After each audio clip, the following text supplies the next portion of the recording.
Bonjour Guillaume Roquette. Bonjour Timothée. On va parler de votre baromètre mensuel Verian pour le Figaro Magazine avec une petite surprise ce mois-ci qui était en tout cas assez inattendue il y a quelques semaines. Quelques mots d'abord sur un procès qui suscite évidemment énormément de commentaires tant l'enjeu est fort. Le parquet a requis cette semaine 5 ans d'inéligibilité contre Marine Le Pen dans le procès en appel des assistants parlementaires du Front National. Réquisitions qui sont aussi sévères que lors du jugement en première instance. Dans le détail, donc on l'a dit, 5 ans d'inéligibilité, 100 000 € d'amende et puis une peine de 4 ans d'emprisonnement, dont 3 ans avec sursis. La seule différence, c'est sur l'exécution provisoire de cette peine d'inéligibilité, mais en réalité, est-ce que l'avenir de Marine Le Pen n'est pas quasiment scellé aujourd'hui sur le plan politique ? Alors tout dépendra effectivement de la décision des juges, mais les mêmes causes produisant les mêmes effets, sachant que vous l'avez rappelé, les réquisitoires sont à peu près équivalents à ceux du procès en première instance, on peut imaginer que le jugement sera lui aussi proche. Et donc, à moins d'une condamnation à une inéligibilité de moins de 2 ans, le fait... Oui, c'est ce qu'elle espère, c'est ce qui peut, entre guillemets, la sauver. Exactement, c'est ce qui peut la sauver. Mais sinon, malgré l'absence d'exécution provisoire, sa candidature en 2027 est compromise. Et c'est un vrai sujet politique. Est-ce que vous pensez qu'elle y croit encore, Marine Le Pen ? C'est vrai qu'on se pose la question parce qu'elle a, par exemple, d'ores et déjà affirmé qu'il y aurait, en cas de condamnation lourde, un pourvoi en cassation, mais qu'elle annoncerait malgré tout sa décision, ou plutôt décision peut-être forcée, mais en tous les cas, que l'identité du candidat du Rassemblement national serait connue dès le lendemain du verdict en appel. Est-ce que vous pensez, oui, qu'elle croit encore en ses chances ? J'en suis pas certain. Effectivement, cette annonce, qui est une forme de responsabilité d'ailleurs, qui contraste assez fortement avec la pléthore de candidatures dans la droite de gouvernement, où personne n'est d'accord pour savoir s'il faut une primaire, qui y participerait ou non, à quel moment. Au moins, au Rassemblement national, les choses sont organisées. Et c'est vrai que Marine Le Pen est consciente que son retrait, ou son impossibilité plutôt de se présenter, fragiliserait son parti, parce que Jordan Bardella n'a pas la même expérience politique, ni même la même légitimité qu'elle. Et donc, pour ça, il faut essayer de planifier, d'anticiper au maximum les choses du côté de ce parti. Alors après tout, rien n'oblige les juges évidemment à suivre les réquisitions du parquet. L'arrêt d'appel sera rendu au cours de l'été. C'est ce qu'ils ont affirmé. Mais c'est vrai qu'on voit mal comment un nouvel élément pourrait permettre à Marine Le Pen d'éviter cette inéligibilité qui soit supérieure à 2 ans. Est-ce que, quand on regarde la stratégie de défense du Rassemblement national, et elle avait été assez critiquée lors de la première instance, est-ce qu'elle s'est trompée de stratégie de défense ou bien est-ce que le dossier était de toute façon trop chargé, si je puis le dire ainsi ? Alors c'est vrai que en première instance, elle a nié tout en bloc et entre guillemets pris de haut le tribunal, alors que cette fois, elle a plutôt reconnu, elle et les autres personnes présentes devant le tribunal, des maladresses, le caractère un petit peu inconséquent de ce qu'ils avaient fait. Sur le fond, ça ne change rien à l'intime conviction des juges. Et c'est-à-dire qu'il y a eu détournement de fonds. Et je pense que c'est un vrai problème parce que les magistrats, me semble-t-il, n'ont pas à décider à la place des électeurs qui est digne ou non de se présenter à l'élection. Il faut quand même rappeler que Marine Le Pen, c'est la chef de l'opposition en France depuis maintenant près de 10 ans. Je rappelle qu'elle a été présente au second tour en 2017, au second tour en 2022, et qu'elle aura été certainement présente au second tour la prochaine fois, si elle pouvait, ou si elle avait pu, si on doit parler au passé, se présenter. Alors, la question c'est, les faits sont-ils suffisamment graves pour empêcher le peuple français de se prononcer ? Et moi je pense que non. Donc les juges... Vous faites un déni démocratique de la part des juges ? Alors oui, parce que moi je suis contre le principe de l'inéligibilité. C'est-à-dire que si quelqu'un mérite d'être sanctionné, eh bien dans ces cas-là on le met en prison. Si quelqu'un mérite d'être sanctionné financièrement, on lui donne une amende. Mais là, si vous voulez, je ne vois pas... Le principe de l'élection, c'est que ce sont les électeurs qui décident qui est, selon eux, digne ou non d'occuper une fonction. Et je pense que les juges n'ont pas à prendre cette décision. Cela dit, ce qu'ils répondent, et ils ont raison factuellement, ils appliquent la loi. Exactement, ils appliquent la loi. Sauf que la loi leur a donné une marge de manœuvre. Et que donc, les peines ne sont jamais automatiques. Mais c'est vrai que les juges peuvent dire « nous respectons la règle ». Je pense qu'une décision d'inéligibilité de plus de 2 ans fracturerait encore la société française par rapport à ce qu'on appelle, pour aller vite, les élites, c'est-à-dire les instances dirigeantes. Et je pense que ça nourrirait la colère dans le pays. On peut très bien juger qu'il est anormal que l'argent de l'Europe pour le parti du RN ait servi à financer du secrétariat, le garde du corps de Madame Le Pen, le majordome de Jean-Marie Le Pen également. Oui. Exactement. Mais je pense que ça n'est pas suffisamment grave pour interdire à quelqu'un de se présenter à une élection. Est-ce que vous pensez, comme le dit par exemple Marion Maréchal cette semaine, que si ça n'avait pas été Marine Le Pen, mais par exemple Jean-Luc Mélenchon ou François Bayrou, eh bien la sentence des juges eût été différente? Je n'en sais rien. Je n'en sais rien. Simplement, ce que je constate, c'est que quand il y a un empêchement judiciaire à une élection, ça touche plutôt des gens de droite. Je constate qu'effectivement, il y a Marine Le Pen. Je constate que le parquet national financier avait fait preuve d'une célérité inédite dans l'histoire de la justice française pour engager des poursuites contre François Fillon en 2017. Donc, je constate ça. Après ça, moi, je ne suis pas capable de dire qu'il n'aurait pas pris la même décision pour un candidat de gauche. Simplement, je remarque ce qui se passe. C'est-à-dire qu'en l'occurrence, c'est plutôt du côté droit de l'échiquier que ce genre de mesure est prise. Est-ce qu'elle n'aurait pas dû faire acte de contrition, Marine Le Pen, stratégiquement dans sa défense, et de dire, écoutez, voilà, c'est vrai que nous avons un peu joué avec les règles, nous les avons en tout cas interprétées dans un sens qui au fond nous a arrangé et qui, c'est vrai, était peut-être tendancieux. Et donc aujourd'hui, eh bien, nous reconnaissons que ça a été une mauvaise utilisation de notre part des deniers publics. Et donc ainsi, nous reconnaissons notre faute. Mais est-ce que ça n'aurait pas pu jouer notamment sur la question du risque de récidive dans l'esprit des juges? Alors, c'est possible, mais le choix qui avait été fait en première instance n'avait pas été celui-là. Et donc, Marine Le Pen aurait donné le sentiment de se déjuger ou d'avoir presque menti en première instance en prenant une attitude complètement différente lors du jugement en appel.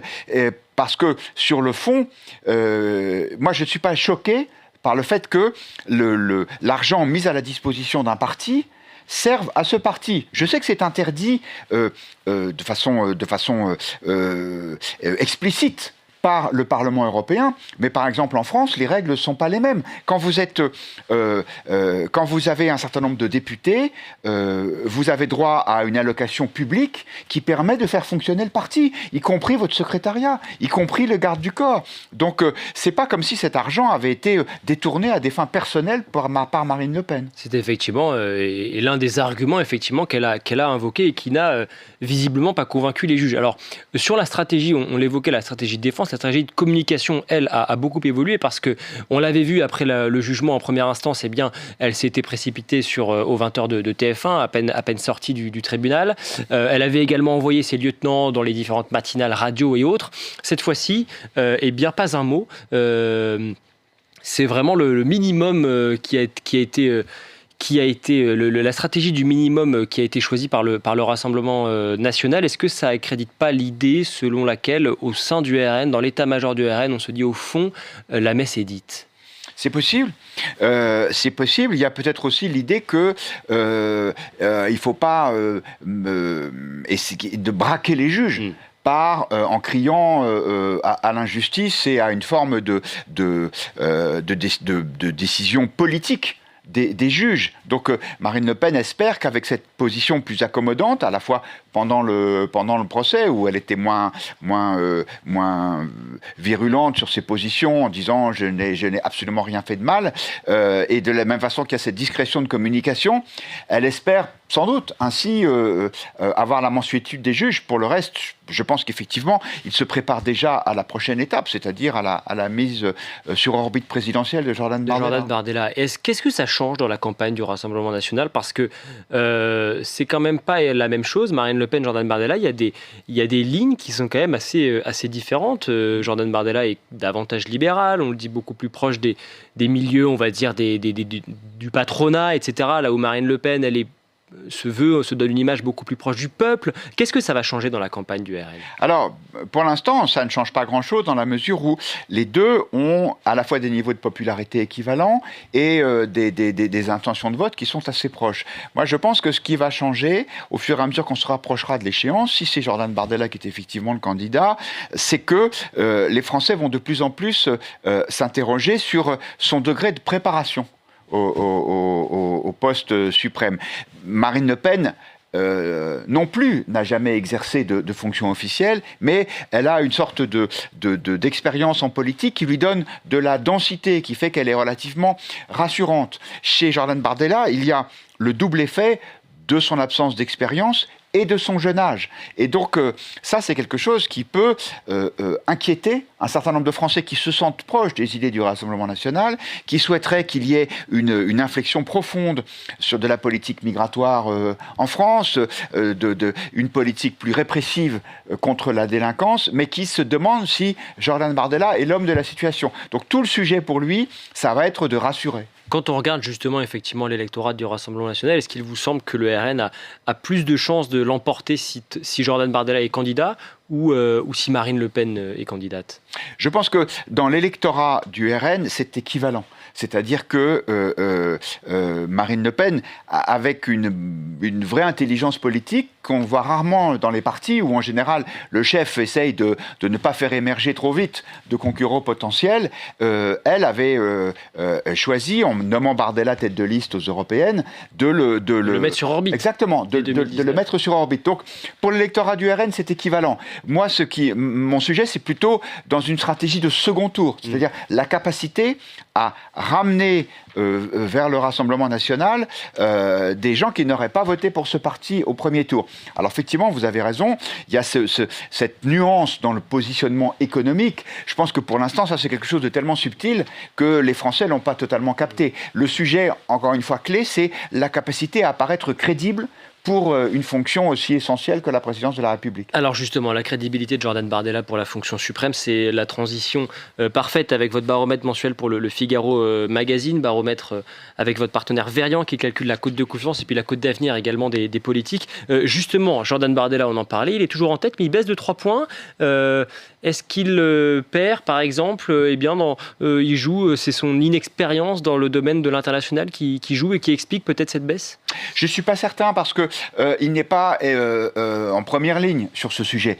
Bien au contraire, on sait que le Rassemblement national a été accusé dans le passé d'être trop proche des positions de la Russie sur la politique étrangère, et donc il y a une vraie prudence. Non, je pense que c'est moins 3 points, c'est plutôt l'épaisseur du trait, ou alors c'est une fragilisation globale du parti avec le procès en cours. Alors, à l'inverse, donc, cette séquence internationale qui permet à Emmanuel Macron de reprendre un peu d'oxygène, même si là aussi il s'agit de 3-4 points. Sa cote de confiance, il atteint 16% dans votre baromètre. Ça reste quand même pas grand-chose, mais c'est le signe que résister à Donald Trump, ça permet au moins de stopper l'hémorragie. Oui, je pense que ça n'est pas tant résister à Donald Trump que d'apparaître comme étant le défenseur de la paix dans une conjoncture difficile. De même qu'il y avait eu cet effet drapeau en 2022, où le premier tour de l'élection présidentielle avait été percuté par l'invasion de la Russie en Ukraine, et donc les Français se sont dit, mais on a besoin de quelqu'un pour nous protéger, et là, notamment le discours d'Emmanuel Macron à Davos, face à Donald Trump, il est apparu comme étant, là pour le coup, vraiment rassurant par les Français. Et je pense que c'est cet effet-là qui joue. Et il est vrai que Emmanuel Macron est l'homme qui est le plus audible sur le plan international dans la période de tension actuelle. D'abord par son expérience, parce que ça fait maintenant 8 ans qu'il est au pouvoir, ce qui fait de lui le plus expérimenté des grands responsables politiques européens. Et puis aussi le fait que la France, quand elle parle, on l'écoute, parce que nous avons l'arme nucléaire, parce que nous avons une des rares armées du continent européen digne de ce nom. Et je pense que même de façon inconsciente, il y a une forme de fierté des Français de se dire, voilà, on compte encore un petit peu, et Emmanuel Macron en recueille les fruits dans le barème de popularité. Mais vous aviez raison de le dire au début de votre question, ça reste quand même très très bas. Ça reste quand même très très bas, mais il s'en sort bien, Emmanuel Macron, parce que finalement le budget a été adopté cette semaine, Sébastien Lecornu est toujours là, et finalement le spectre de la présidentielle anticipée dont nous parlions il y a encore quelques semaines semble pour le coup totalement écarté. Oui, parce qu'effectivement, on a écarté ce qui était pour le président un péril immédiat, mais au profit d'une détérioration, certes un peu diffuse, de la situation économique française. Mais moi, je pense qu'il faut insister sur le prix à payer de ces calculs politiques et du fait qu'effectivement, le président a garanti une forme de stabilité, semble-t-il, pour les mois qui viennent, puisque le budget a été voté. Il y a dans le prochain Figaro Magazine un article sur le ras-le-bol des patrons. Ça, c'est quelque chose qui ne se mesure pas dans les baromètres de popularité. C'est un mécontentement et une inquiétude qui n'entraînent pas une motion de censure à l'Assemblée nationale, mais c'est quand même très inquiétant pour le pays. Et le Figaro Magazine, justement, de ce week-end, un mot rapidement sur votre couverture, le grand retour des espions avec les coulisses de la DGSE. Et c'est vrai que, justement, le Parisien a révélé hier que leurs confrères de la DGSI, Sécurité Intérieure, ont interpellé justement le week-end dernier en Gironde des individus qui avaient loué un logement sur Airbnb, qui ont en fait installé une antenne parabolique et qui s'avèrent probablement être des espions chinois. Ça montre que cette question est brûlante d'actualité en réalité. Oui, parce qu'effectivement, plus les tensions internationales s'accroissent et plus les espions reviennent à la mode, entre guillemets. On l'a bien vu, on le voit en Iran, où le Mossad et la CIA ont infiltré de façon très importante, on le raconte dans notre dossier, les différentes arcanes du pouvoir. Et il y a aussi effectivement ce danger intérieur. Je pense qu'il est bon d'insister sur l'activité des Chinois dans ce domaine, parce qu'on parle beaucoup de l'activisme russe. C'est vrai que les Russes font de la désinformation, mais les Chinois, eux, ils sont sur un espionnage de fond, entre guillemets, en particulier économique, et celui-là n'est pas le moins dangereux. Et vous nous expliquez tout cela donc dans ce dossier, avec effectivement notamment une entrée sur l'Iran qui est vraiment passionnante. Merci beaucoup Guillaume d'avoir été avec nous.